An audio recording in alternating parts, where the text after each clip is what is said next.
जय हिंद साथियों, कैसे हैं आप लोग। आई होप कप लगे अच्छे होंगे। आपकी जो स्टडी चलेगी बहुत ही बेहतरीन चलेगी। तो आज के सेशन में बात करने वाले हैं क्लास 12th के हिंदी के बहुत ही महत्वपूर्ण ऑब्जेक्टिव क्वेश्चन की। याद रखिएगा, आपके एग्जाम में यहां से काफी सारे प्रश्न पूछे जाते हैं, तो आप लोग अच्छे तरीका से सारे क्वेश्चन को देखेंगे और एक भी क्वेश्चन को जो है नजरअंदाज नहीं करेंगे, क्योंकि जितना प्रश्न आज के इस क्लास में लाया गया है जो है ना प्रश्न आपके एग्जाम के पॉइंट ऑफ व्यू से काफी ज्यादा खास है। इसलिए आप लोग सारे क्वेश्चन को बेहतरीन तरीका से और बेहतरीन ढंग से देखने का प्रयास करेंगे और हमारे साथ आप लोग भी आंसर को टिक आउट करते चलेंगे, ठीक है ना। तो आप लोग क्लास को लाइक नहीं किए और चैनल को सब्सक्राइब नहीं किए तो क्लास को लाइक कर लेंगे और चैनल को सब्सक्राइब कर लेंगे। और 1 नंबर क्वेश्चन जो है आपके स्क्रीन पर मौजूद है और यह जो प्रश्न जो है कई कई बार जो है आपके एग्जाम में आया हुआ है। तो आप लोग याद रखिएगा कि बाल कृष्ण भट्ट जी का जो जन्म हुआ था वो कब हुआ था पूछा जा रहा है, ठीक है ना। तो हमने शायद बतलाया होगा कि 23 जून 1844 ईस्वी को जो हुआ था, जन्म हुआ था, याद रखिएगा, ठीक है। तो ऑप्शन बी में दिखाई दे रहा है, ऑप्शन बी वाला सही कर देंगे, ठीक है। जितना क्वेश्चन एक्स्ट्रा बतलाया जाएगा उस क्वेश्चन को भी अच्छे तरीका से आप लोग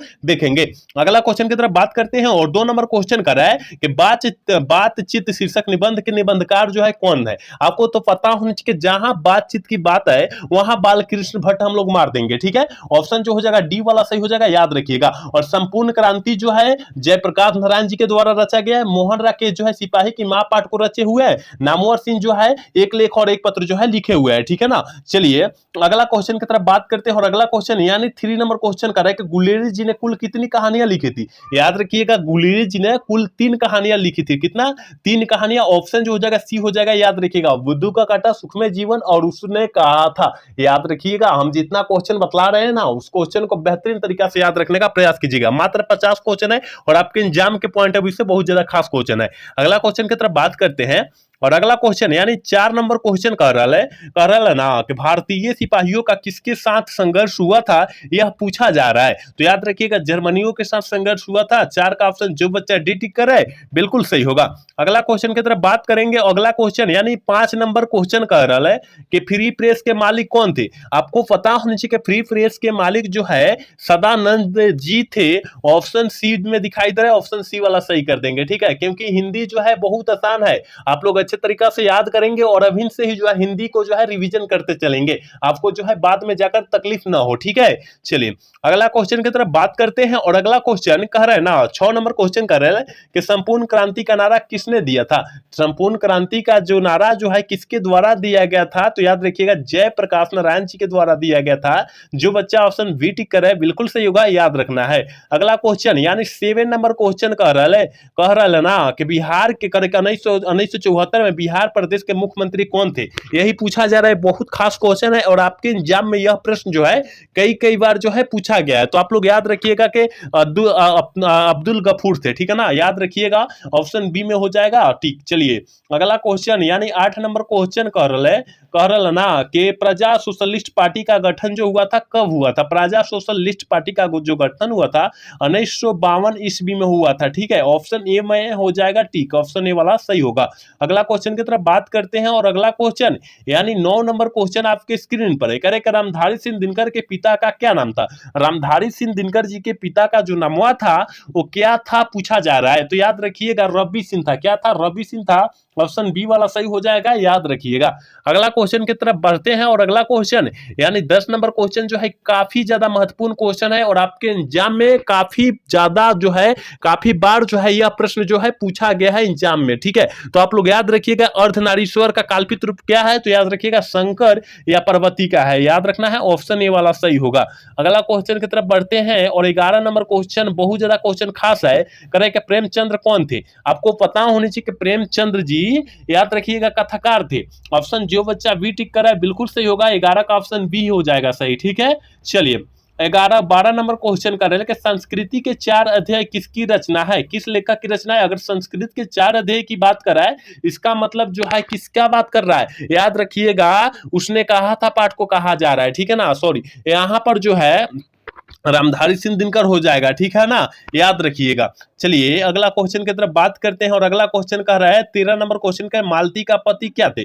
मालती के पति डॉक्टर थे और गिरेगी नामक बीमारी का ऑपरेशन करके आए हुए थे, ठीक है। ऑप्शन ए वाला सही होगा। अगला क्वेश्चन 14 नंबर क्वेश्चन करें कि रोज इनमें से क्या है? रोज जो है इनमें से कहानी है, ठीक है ना। रोज जो का पाठ जो है रोज कहानी है, ठीक है। और रोज पाठ के लेखक कौन है? अज्ञे जी है। कौन है? अज्ञे जी है, याद रखना है। अब कहानी है और अज्ञे जी इस पाठ के लेखक है, ठीक है। चलिए अगला क्वेश्चन की तरफ बात करते हैं और कह रहे हैं कि रोज कहानी के लेखक कौन है? अभी हमने बताया कि अज्ञे जी है और अज्ञे जी का पूरा नाम जो होता है सच्चिदानंद हीरानंद वात्सय आगे होता है, ये भी याद रखिएगा आप लोग, ठीक है। जितना क्वेश्चन एक्स्ट्रा बतलाया जा रहा है ना, उस क्वेश्चन को बेहतरीन तरीका से अपने नोटबुक पर लिखिएगा और याद कीजिएगा, ठीक है। चलिए अगला क्वेश्चन की तरफ बढ़ते हैं और अगला क्वेश्चन यानी 16 नंबर क्वेश्चन करें कि मालती किस कहानी की पात्र है? जब मालती की बात है तो याद रखिएगा मालती जो है रोज कहानी की पात्र है, ठीक है। याद रखिएगा ऑप्शन बी वाला सही होगा, लेकिन यहाँ कुंती की बात है। अगर यहाँ पर कुंती की आए या मुनि की बात आए तो आप लोग यहाँ सिपाही की पाठ मार दीजिएगा, ठीक है। चलिए अगला क्वेश्चन की तरफ बात करते हैं और 17 नंबर क्वेश्चन कह रहा है कि भगत सिंह के पिता क्या था? क्या नाम था? क्या था भगत सिंह के पिता का? जो नाम हुआ था सरदार किशन सिंह था। क्या था? सरदार किशन सिंह था। ऑप्शन बी वाला सही हो जाएगा, ठीक है। अगला क्वेश्चन 18 नंबर क्वेश्चन क्या कह रहा है? देखिए कह रहा है ना चोरा चोरी कांड कब हुआ था या चोरी चोरा कांड कब हुआ था, इस तरह भी पूछा जा सकता है, ठीक है ना। जिस तरह भी घुमाया जा सकता है क्वेश्चन को, ठीक है। तो याद रखिएगा चोरी चोरा कांड जो हुआ था 1922 ईस्वी में हुआ था, ठीक है। उस तरह समय शायद दांडी यात्रा भी चली हुई थी, ठीक है। याद रखिएगा। अगला क्वेश्चन की तरफ बात करते हैं। 19 नंबर क्वेश्चन कह रहे हैं ना कि भगत सिंह का जन्म कब हुआ था? भगत सिंह का जो जन्म हुआ था वो कब हुआ था पूछा जा रहा है। तो याद रखिएगा भगत सिंह का जो जन्म हुआ था मेरे भाई वो कितना में हुआ था? तो याद रखिएगा 28 सितंबर 1907 ईस्वी को हुआ था। ऑप्शन ए वाला सही जो बच्चा टिक कर है बिल्कुल सही होगा, याद रखना है।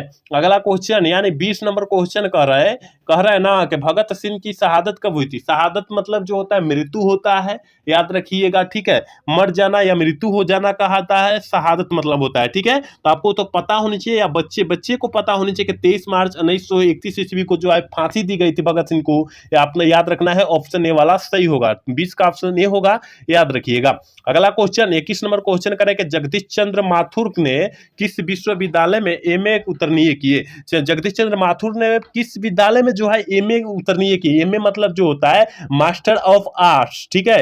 एमए मतलब मास्टर ऑफ आर्ट्स जो है कहां से किए, मतलब कहां से किए थे? इलाहाबाद, कोलकाता, लखनऊ, काशी, जल्दी से बतला दीजिए 21 का ऑप्शन क्या हो जाएगा? तो याद रखिएगा इलाहाबाद विश्वविद्यालय से जो है ना जगदीश चंद्र माथुर जी जो है एमए किए, ठीक है। ऑप्शन ए वाला सही हो जाएगा। चलिए अगला क्वेश्चन यानी 22 नंबर क्वेश्चन करें गांधी जी चंपारण कब आए थे? कब आए थे? बहुत ज्यादा क्वेश्चन खास है, तो याद रखिएगा अप्रैल 1917 ईस्वी को आए थे। ऑप्शन डी वाला सही होगा। अगला क्वेश्चन 23 नंबर क्वेश्चन करें ओ मेरे सपने क्या है? ओ मेरे सपने जो है जगदीश चंद्र माथुर जी के द्वारा रचा गया, लेकिन यह पूछा जा रहा है मेरे भाई क्या है, ठीक है। यह पूछा जा रहा है क्या है, तो याद रखिएगा नाटक है। क्या है? नाटक है, याद रखना। ऑप्शन डी में दिया है, ऑप्शन डी वाला सही करेंगे। चलिए अगला क्वेश्चन यानी 24 नंबर क्वेश्चन कर रहे करे ना कि मोहन राकेश का जन्म कब हुआ था? मोहन राकेश जी का जो जन्म हुआ था वो कहां पर हुआ था, यह पूछा जा रहा है। कब नहीं, कहां पर हुआ था यह पूछा जा रहा है, ठीक है। तो 24 का ऑप्शन जो हो जाएगा वो बी हो जाएगा। जंडीवाली गली अमृतसर शहर में हुई थी, ठीक है। ऑप्शन बी वाला सही हो जाएगा, ठीक है। जितने बच्चे अभी क्लास को देख रहे हैं उस बच्चे ने क्लास को लाइक नहीं किया तो फटाफट क्लास को लाइक कर लेंगे, ठीक है।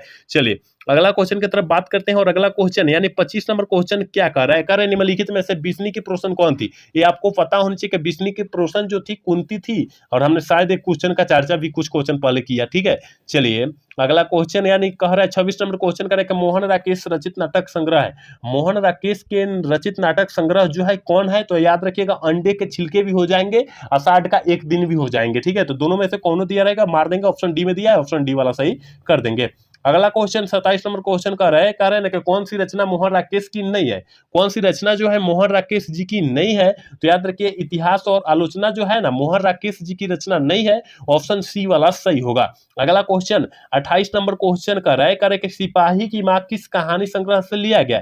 सिपाही की मां पाठ जो है किस कहानी संग्रह से, एकांकी संग्रह से लिया गया है? तो हमने शायद एक क्वेश्चन अभी बतलाया कि अंडे के छिलके कहे या आषाढ़ का एक दिन कहे, दोनों से लिया गया है। ऑप्शन डी वाला सही होगा, ठीक है। 28 का ऑप्शन डी वाला सही होगा, याद रखिएगा। अगला क्वेश्चन कह रहा है 29 नंबर क्वेश्चन कर रहा है मोहन राकेश की एकांकी शीर्षक क्या है। मोहन राकेश जी कौन से पाठ को लिखे हुए हैं, तो ये तो पता होना चाहिए कि रोज जो है अज्ञे जी के द्वारा लिखा गया है, रोज पाठ को अज्ञे जी के द्वारा लिखा गया है। सिपाही की मां मोहन राकेश जी के द्वारा लिखा गया, जो अभी क्वेश्चन में पूछा जा रहा है। ऑप्शन बी में सही हो जाएगा, याद रखिएगा। जूठन जो है ओम प्रकाश वाल्मीकि जी द्वारा लिखा गया है, और शिक्षा जो है जय कृष्ण मूर्ति जी के द्वारा लिखा गया, आप लोग याद रखिएगा, ठीक है।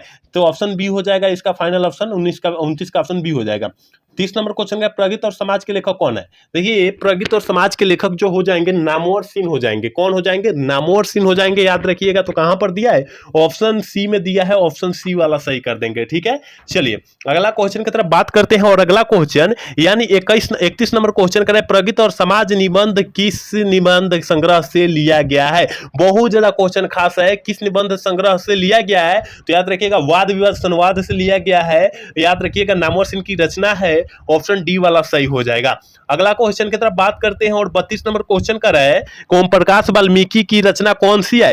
ओम प्रकाश वाल्मीकि की रचना जो है, याद रखिएगा, उसने कहा था ये जो है किसकी रचना है, जगदीश चंद्र माथुर जी की तो रचना नहीं है ना, ये जो है किसकी रचना है, याद रखिएगा। वाल्मीकि जी की रचना जो है जूठन है, लेकिन उसने कहा था पाठ के लेखक कौन है, तो याद रखिएगा ये जो हो जाएंगे जगदीश चंद्र, सॉरी यहाँ जो है चंद्रधर शर्मा गुलेरी जी हो जाएंगे। ऑप्शन जो भी पूछाएगा वो मार देंगे, ठीक है। चलिए अगला क्वेश्चन 33 नंबर क्वेश्चन का रहा है कि सुरेंद्र सिंह किसका पोता था। सुरेंद्र सिंह किसका पोता था, यह पूछा जा रहा है इस क्वेश्चन में। तो याद रखिएगा सुखदेव सिंह त्यागी का पोता था, ऑप्शन ए वाला सही होगा। 34 नंबर क्वेश्चन करके स्कूल के हेडमास्टर का क्या नाम था, आपको पता होने चाहिए भी कि कलीराम था, ऑप्शन बी वाला सही होगा। 35 नंबर क्वेश्चन करें कि जूठन जो है ना, जूठन पाठ जो है क्या है, तो याद रखिएगा जूठन पाठ जो है दलित आत्मकथा है। क्या है, दलित आत्मकथा है। देखिए यहां पर दिया है, केवल आत्मकथा दिया है, आत्मकथा मारेंगे, ऑप्शन डी में दिया है। चलिए 36 नंबर क्वेश्चन कह रहा है कि अर्धनारी ईश्वर किस प्रकार विधा से संबंधित है, किस विधा से संबंधित है। अर्धनारी ईश्वर पाठ जो है पूछा जा रहा है क्या है, निबंध है, कहानी, एकांकी है, व्यंग्याग है, क्या है, जल्दी से जो है 36 का ऑप्शन बतला दीजिए क्या हो जाएगा। तो याद रखिएगा निबंध है, ठीक है ना। अर्धनारी ईश्वर पाठ जो है निबंध है, और यह जो है रामधारी सिंह दिनकर के द्वारा लिखा गया है, ठीक है। चलिए अगला क्वेश्चन की तरफ बात करेंगे, और अगला क्वेश्चन यानी 37 नंबर क्वेश्चन का सुभद्रा कुमारी चौहान का निधन कैसे हुई। सुभद्रा कुमारी चौहान का निधन जो हुई थी कार दुर्घटना में हुई थी, ठीक है। कार दुर्घटना में हुई थी, 1948 ईस्वी में हुई थी, ठीक है, 1948 ईस्वी में हुई थी, याद रखिएगा।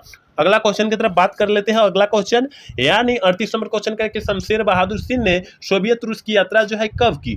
शमशेर बहादुर सिंह सोवियत रूस की यात्रा जो है कब किए थे, तो याद रखिएगा 1978 ईस्वी में किए थे, ऑप्शन बी में दिया है, ऑप्शन बी वाला सही कर देंगे। 39 नंबर क्वेश्चन क्या करे करके झरना शीर्षक काव्य संकलन किस कवि की रचना है। ये तो आपको पता होनी चाहिए और सारे बच्चे को पता होनी चाहिए कि झरना शीर्षक काव्य संकलन किस कवि की रचना है। तो याद रखिएगा जयशंकर प्रसाद जी की रचना है। जहां हमने बतलाया था कि झरना की बात करें मेरे भाई, वहां जयशंकर प्रसाद जी मार दे रहा है, जहां जयशंकर प्रसाद नहीं दिया रहेगा वहां केवल प्रसाद जी भी दिया रहेगा, तो ध्यान में रखना है। चलिए अगला क्वेश्चन 41 नंबर क्वेश्चन करें कि नाभादास किसके समकालीन थे। नाभादास जी किसके समकालीन थे, तुलसीदास के समकालीन थे। जो बच्चा ऑप्शन नहीं टिक कर है बिल्कुल सही होगा, याद रखिएगा। 41 नंबर क्वेश्चन का सूरदास किस भाषा के कवि माने जाते हैं। ये आपको पता होनी चाहिए मेरे भाई कि सूरदास जी किस भाषा के कवि माने जाते हैं, ब्रज भाषा के कवि माने जाते हैं, ठीक है। 41 का ऑप्शन सी हो जाएगा, याद रखना है। जितने बच्चे अभी तक क्लास को लाइक नहीं किए वो बच्चे क्लास को लाइक कर देंगे और चैनल को सब्सक्राइब कर लेंगे। अगला क्वेश्चन की तरफ बात कर लेते हैं। अगला क्वेश्चन यानी 42 नंबर क्वेश्चन करें कि अशोक वाजपेयी ने कहां रहकर स्वतंत्र लेखन किए। दिल्ली में रहकर, कहां, दिल्ली में रहकर, ऑप्शन बी में दिखाई दे रहा है, ऑप्शन बी वाला सही हो जाएगा, ठीक है। ये जितना क्वेश्चन कराया जा रहा है आपके एग्जाम के पॉइंट ऑफ व्यू से काफी ज्यादा खास क्वेश्चन कराया जा रहा है, ठीक है। तो आप लोग सारे क्वेश्चन को बेहतरीन ढंग से देखने का प्रयास करेंगे, क्योंकि जितना क्वेश्चन कराया जाएगा आपके एग्जाम में लड़ने का जो है चांसेस जो है बहुत ज्यादा रहेगा, ठीक है। तो आप लोग अच्छे तरीके से सारे क्वेश्चन को देखेंगे। अगला क्वेश्चन 43 नंबर क्वेश्चन करें कि दिगंबर का संधि विच्छेद क्या होता है। दिक जोड़ क्या होता है, दिक जोड़ अंबर, दिक जोड़ अंबर कहीं दिया है, देखिए ऑप्शन ए में दिया है, ऑप्शन ए में दिया है, तो ऑप्शन ए वाला ही टिक कर देंगे। अगला क्वेश्चन 44 नंबर क्वेश्चन का चतुर्भुज शब्द में कौन सा समास है। बहुत आसान है, समास समास पहचानना बहुत ही आसान है। हम अगर यहाँ बतला देंगे तो आप लोग अच्छे तरीका से समझ जाएंगे कि चतुर्भुज जिसका 4 गो भुजा हो, ठीक है ना, जिसका 4 गो भुजा हो, यानी जो हो जाएगा, अगर बात करें जहां हाइफन के, यहां पर जहां हाइफन की बात करें, जैसे कि माता पिता, यहां पर जो हो जाएगा द्विगु समास का उदाहरण हो जाएगा, लेकिन चतुर्भुज जो हो जाएगा द्वंद्व समास का उदाहरण हो जाएगा, क्योंकि हमने साधारण भाषा में बतलाया था कि जहां संख्या का बोध हो उसे हम लोग द्वंद्व समास कहते हैं, जहां हाइफन बीच में दिखाई दे वहां हम लोग द्विगु समास कहते हैं। हम साधारण भाषा में बतलाए थे कि आपको समझ में आ जाए, ठीक है, आप लोग अच्छे तरीके से समझ गए होंगे, ठीक है। जहां हाइफन दिखाई देगा वहां द्विगु समास मारेंगे, लेकिन यहां पर चतुर्भुज जो हो जाएगा द्वंद्व समास का उदाहरण जाएगा, क्योंकि चार, जिसका 4 गो है भुजा, ठीक है, जिसे हम लोग क्या कहते हैं, चतुर्भुज कहते हैं, ठीक है ना। आप लोग याद रखिएगा इस सारे क्वेश्चन को। चलिए 45 नंबर क्वेश्चन का रहेगा, जूठन शीर्षक आत्मकथा के में स्कूल के हेडमास्टर का क्या नाम था। ये क्वेश्चन जो है शायद इस क्लास में मिल गया है, कलीराम था। क्या था? कलीराम था। ये शायद क्वेश्चन इस क्लास में मिल गया है, ठीक है, ऑप्शन ए वाला ही सही होगा। अगला क्वेश्चन 46 नंबर क्वेश्चन का रहेगा, एक लेख और एक पत्र शीर्षक पाठ क्या है। एक लेख जो है, एक पत्र जो है अशोक जो है भगत सिंह के द्वारा रचा गया है, लेकिन ये पूछा जा रहा है क्या है, तो ऐतिहासिक पत्र है, ठीक है, ऑप्शन ए वाला जो बच्चा ठीक है बिल्कुल सही होगा, याद रखना है। अगला क्वेश्चन की तरफ बात करते हैं। अगला क्वेश्चन यानी 47 नंबर क्वेश्चन का रहा है कि अधिनायक शीर्षक कविता किस कविता संग्रह से लिया गया है। अधिनायक शीर्षक कविता जो है किस शीर्षक कविता से लिया गया है, तो याद रखना है मेरे भाई, आत्महत्या के विरुद्ध लिया गया है, ऑप्शन डी वाला सही होगा। अगला क्वेश्चन 48 नंबर क्वेश्चन का रहा है कि 48 नंबर क्वेश्चन का भूषण ने किस रस के प्रमुखता दी है। किस रस को जो है भूषण जी के द्वारा प्रमुखता दिया गया है, तो वीर रस को दिया गया है। 48 का ऑप्शन बी हो जाएगा, याद रखिएगा।